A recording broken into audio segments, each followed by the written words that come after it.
Good evening and अस्सलाम वालेकुम to all of my dear students. So आज हम लेके आए हैं आपके लिए एक बेहतरीन प्रैक्टिस सेट ऑफ क्वेश्चंस, जो कि ये प्रैक्टिस सेट इम्पॉर्टेंट रहने वाला है पैरामेडिकल एग्ज़ाम्स के लिए, जो बोपी के लिए और स्कॉस्ट के लिए भी, तीनों के लिए। ठीक है, तो ये 11th बेस पे है, जो कि है केमिस्ट्री बायो है, इसमें मिक्स है ये। ठीक है, तो लेट्स स्टार्ट। पहला क्वेश्चन जो हमारी स्क्रीन पे है वो है कि ए particle moves with uniform circular motion which quantity remains constant. ये बोल रहा है कि जो भी अगर कोई पार्टिकल होगा, अगर वो यूनिफॉर्म मोशन में चल रहा है, तो कौन सी क्वांटिटी ऐसी है जो कि कांस्टेंट रहेगी, यानी कि जो चेंज नहीं होगी। सबको पता होगा, ये बेसिक है कि जो यूनिफॉर्म सर्कुलर मोशन, हम एक ऐसी मूवमेंट को बोलते हैं जो कि एक ऑब्जेक्ट किसी पाथ पे चल रहा है, ठीक है, उसकी सर्कुलर पाथ, क्योंकि यहाँ यूनिफॉर्म सर्कुलर मोशन दिखा है तो सर्कुलर इसमें मेंशन किया। अगर कोई ऑब्जेक्ट किसी सर्कल पाथ पे चल रहा है, ठीक है, मगर उसकी जो स्पीड है, मोस्ट इम्पॉर्टेंट चीज़ इसमें यह है कि उसकी स्पीड जो है वो होनी चाहिए कांस्टेंट। क्या होनी चाहिए? कांस्टेंट, वो चेंज नहीं होनी चाहिए, तभी जाके हम इसको बोल सकते हैं यूनिफॉर्म सर्कुलर मोशन। हाँ, अगर उसकी वायलेट वेलोसिटी डायरेक्शन जो है, अगर वो कॉन्स्टेंटली चेंज भी होगी, उससे फ़र्क नहीं पड़ता है, बस स्पीड से हमें फ़र्क पड़ता है। तो पता चल गया होगा सबको कि जो क्वेश्चन नंबर 1 है उसका आंसर है सी पार्ट है उसका आंसर, जो कि है स्पीड। ठीक है, तो इसको पहले मैं इरेज करती हूँ। चलते हैं क्वेश्चन नंबर 2 की ओर। ठीक है, ये बताते हैं हमें कि जो dimensional formula of Planck's constant क्या है। प्लैंक्स कांस्टेंट के बारे में आपने सब बच्चों ने सुना होगा, है ना, क्योंकि बेसिक्स है। जब पहले ही हम 11th में जाते हैं तो पहले हमें यही सब बताते हैं, वहाँ पे जो भी हमारे टीचर प्रोफेसर्स वगैरह रहते हैं। तो पहले ये है कि प्लैंक्स कांस्टेंट का जो वैल्यू होता है, वैल्यू तो वैसे ज़्यादा इम्पोर्टेंट नहीं है, वो तो सबको पता है, 6.626 इंटू 10⁻⁻34। ठीक है, ये इम्पोर्टेंट नहीं है। इम्पोर्टेंट जो है वो है कि जो फादर है किसका, क्वांटम थ्योरी का, वो है मैक्स प्लैंक। वो उसी ने दिया है। किसने? मैक्स प्लैंक ने दिया है, जो कि है the ultimate guide to the quantum world. तो क्वेश्चन नंबर 2 का जो है आंसर वो भी ए रहेगा, ml2t1। ठीक है, अब चलते हैं हम क्वेश्चन नंबर 3 की ओर। ये बताता है हमें कि if force is directly proportional to the velocity then motion is, बोल रहा है कि जो फोर्स है हमारा, अगर वो रहेगा डायरेक्टली प्रोपोर्शनल टू वेलोसिटी, तो जो हमारा मोशन होगा वो किसके बराबर होगा। वेलोसिटी तो पता होगा सबको, वेलोसिटी हम किसको बोलते हैं? वेलोसिटी नॉर्मली हम ऐसे बोलते हैं कि is a rate at which an object change its position in a specific direction. या अगर हमें सिंपल वर्ड्स में बताना होगा वेलोसिटी होता क्या है, वो होता है कि a measurement of speed in a certain direction of motion. मतलब कि स्पीड को हम मेजर करते हैं एक सर्टन मोशन में। तो जो क्वेश्चन नंबर 3 है उसका आंसर रहेगा डी, वो होता है एक्सपोनेंशियल। फिर चलते हैं हम क्वेश्चन नंबर 4 की ओर। ये बताता है मैं the unit of surface tension is, जो सरफेस टेंशन है, सरफेस टेंशन हम उस चीज़ को बोलते हैं। देखो, जस्ट इमेजिन के पानी होता है, हम किसी एक बाउल में पानी लेंगे, ठीक है, अब हम उसमें कीड़ा एक रेंगते देखेंगे, वो चल रहा है पानी के ऊपर, ठीक है, जो जिस फोर्स से वो, लाइक फोर्स नहीं बोलेंगे, सॉरी, मतलब जैसे वो चल रहा है ना उसके ऊपर, जो चीज़ उसको हेल्प कर रही है ना उसके ऊपर चलने में, पानी के ऊपर, उस को हम बोलते हैं सरफेस टेंशन। तो क्वेश्चन नंबर 4 का जो आंसर है वो है ए, न्यूटन पर मीटर। अब चलते हैं क्वेश्चन नंबर 5 की ओर। Which law explains the conservation of momentum.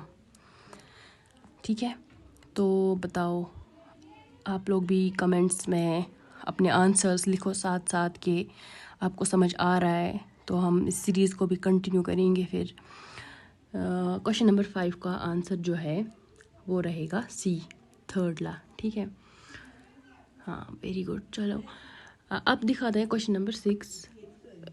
Which element has heist electronegativity. ये इम्पॉर्टेंट है, ये सब बच्चों ने, मैं ऐसा मान के चलूँगी कि सब बच्चों ने इलेक्ट्रोनेगेटिविटी सीरीज़ पढ़ ली होगी। तो इलेक्ट्रोनेगेटिविटी आप लोगों को पता है कि ये एक एबिलिटी बोलेंगे या टेंडेंसी बोलेंगे हम कि of an atom to attract a shared pair of electrons, मतलब एक एटम की रहती है ये, ठीक है। एक एटम की टेंडेंसी रहती है कि इलेक्ट्रॉन्स को अपनी तरफ खींचने की, इन्हें कोवेलेंट बॉन्ड, ठीक है।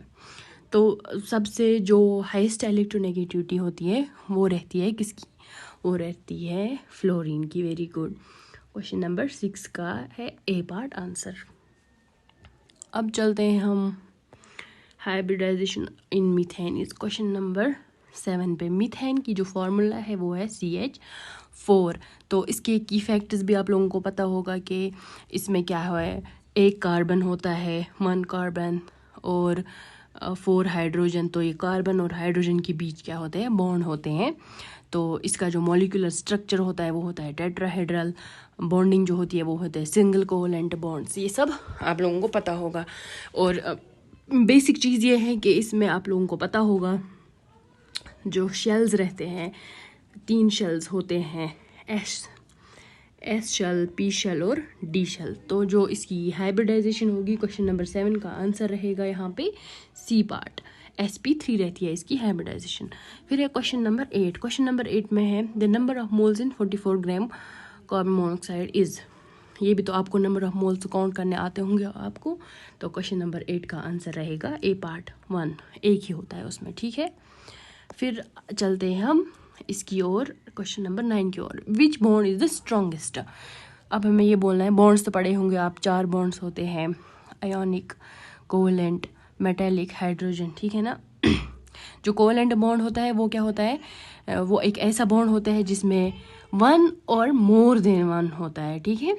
More than 1 pairs of electrons रहते हैं उसमें, और शेयर्ड बाय 2 एटम्स होता है कोवेलेंट बॉन्ड। आयोनिक बॉन्ड होता है इन विच 1 और 2 electrons from 1 atom are removed या अटैच्ड, जो भी होगा ऐसे, ठीक है। तो दूसरे होते हैं अदर टाइप ऑफ बॉन्ड्स होते हैं मेटालिक और हाइड्रोजन बॉन्ड्स। तो ये बोल रहा है स्ट्रॉन्गेस्ट बॉन्ड कौन सा है, क्वेश्चन नंबर 9। क्वेश्चन नंबर 9 का बी है, कोवेलेंट बॉन्ड सबसे स्ट्रॉन्गेस्ट होता है। तो आगे चलते हैं क्वेश्चन नंबर 10 की ओर। ये अब बताना है पीएच बताना है हमें किसका, neutral solution at 25 degree Celsius. जो टेम्परेचर होगा, टेम्परेचर अगर हम मान के चलेंगे 25 डिग्री सेल्सियस है, तो हमें बताना है कि न्यूट्रल सोल्यूशन में कितना पीएच होगा उसका, ठीक है। पीएच तो पता ही होगा कि ये एक ऐसी स्केल है जिस पे हम एसिडिक और बेसिक वगैरह चीज़ें मेजर करते हैं। ये पीएच स्केल होती है 0 to 14, ठीक है। तो न्यूट्रल तो पता होगा, जो न्यूट्रल पे होता है वो कौन सा होता है, वो होता है वाटर। वाटर का क्या रहता है 7। और फिर बिलो द 7 और अबो द 7 होते हैं दोनों। जो एसिडिक की बात हम करेंगे, एसिडिक की बात हम जो करेंगे वो होता है जो जैसे उसमें लेमन जूस आता है जिसका पीएच रहता है -2, एक सेकेंड, -2। और अगर हम अपने इंसान खुद की बात करें, जो हमारा स्टमक होता है उसका भी रहता है 1 से 2 तक, ठीक है। दूसरा होता है बेसिक अल्कलाइन। जब देखो, जब पीएच स्केल डाउन हो जाएगा, लेस देन जब हो जाएगा ना, लेस देन 7, तो उसको हम बोलेंगे एसिडिक। जो ग्रेटर देन 7 होगा ना, 7 से ऊपर 14 तक, वो होता है अल्कलाइन। जो उसके बीच आएगा ना, जैसे 7, टोटल 7, उसको हम बोलते हैं न्यूट्रल, जो कि है प्योर वाटर। प्योर वाटर मैं बोल रही हूँ, कोई और नहीं। तो क्या बोल रहे, क्वेश्चन नंबर 10। क्वेश्चन नंबर 10 का आंसर रहेगा C, 7, ठीक है। न्यूट्रल सोल्यूशन है ना, तो न्यूट्रल में क्या आता है, वाटर। अब चलते हैं क्वेश्चन नंबर 11। अब आएगा बायो का क्वेश्चन। क्वेश्चन नंबर 11 में बोलते हैं कि the power house of cell. बस ये तो सब गैस करेंगे। क्वेश्चन नंबर 11 का आंसर है C। फिर चलते हैं क्वेश्चन नंबर 12 की तरफ। डीएनए इज लोकेटेड, ये भी तो पता होता है, ये तो न्यूक्लियस में होता है, ठीक है। अब आते हैं फोटोसिंथेसिस। प्लीज़ अब ये नहीं होना चाहिए कि बेसिक्स पता नहीं होगा बच्चों को। फोटोसिंथेसिस क्या होता है, जो फोटोसिंथेसिस होता है वो कहाँ पे होता है, वो होता है क्लोरोप्लास्ट में। क्योंकि फोटोसिंथेसिस सिर्फ एक ऐसी प्रोसेस है जो सिर्फ कहाँ होती है, प्लांट्स में। ये नहीं बोलना कि एनिमल्स वगैरह में होता है, सिर्फ ये प्लांट्स में होती है फोटोसिंथेसिस। और कहाँ पे होती है? क्लोरोप्लास्ट में। फिर चलते हैं हम क्वेश्चन नंबर 14 की ओर। फंक्शनल यूनिट ऑफ किडनी क्या है? ये होते हैं नेफ्रॉन। ये ऐसे क्वेश्चन हैं जो ऐसे हम चल सकते हैं, इनको ज़्यादा एक्सप्लेन करने की ज़रूरत नहीं है। फिर चलते हैं क्वेश्चन नंबर 15 की ओर। ये है blood group A B is called. ये भी पता होगा ब्लड ग्रुप्स कितने हैं, ए है, बी है, ए बी है, ओ है ना। तो जो ब्लड ग्रुप ए बी है उसको हम क्या बोलते हैं? उसको हम बोलते हैं यूनिवर्सल रेसिपिएंट। मतलब कि वो सब जितने भी ब्लड ग्रुप के लोग होंगे उनसे वो ब्लड ले सकते हैं। फिर चलते हैं इसके पास क्वेश्चन नंबर 16 की ओर। Acceleration due to gravity decreases with. कहते हैं जो एक्सेलरेशन ड्यू टू ग्रेविटी होता है वो किस चीज़ की वजह से डिक्रीज हो जाती है? ठीक है, क्वेश्चन नंबर 16 का आंसर रहेगा सी। मतलब वो डेप्थ की वजह से रहते हैं, हाइट, मतलब जितना जितना हम ऊपर जाएंगे तब भी वो डिक्रीज होगा, जितना जितना हम नीचे जाएंगे उसकी वजह से भी वो डिक्रीज हो जाता है। तो इसका रहेगा सी पार्ट। क्वेश्चन नंबर 17 में है which gas is most abundant in atmosphere. Abundant means मतलब बहुत सारी क्वांटिटी में। ठीक है, कौन सा है? ये भी तो सबको पता होगा, वो है नाइट्रोजन, क्योंकि पहले नंबर पे है नाइट्रोजन। फिर है question number 18, enzyme is. Enzyme क्या होता है? ठीक है, एंजाइम होता है एक प्रोटीन। ठीक है, question number 19, SI unit. SI unit of pressure is. SI unit of pressure क्या होता है? पास्कल। चलते हैं क्वेश्चन नंबर 20। ये था हमारा लास्ट क्वेश्चन। ठीक है, तो which vitamin is water soluble. वो कौन सा विटामिन होता है जो वाटर में सॉल्युबल होता है, मतलब कि जो पानी में घोल जाता है, ऐसे समझ आएगा। ठीक है, जो पानी में मिक्स हो जाता है, तो वो है हमारा विटामिन सी।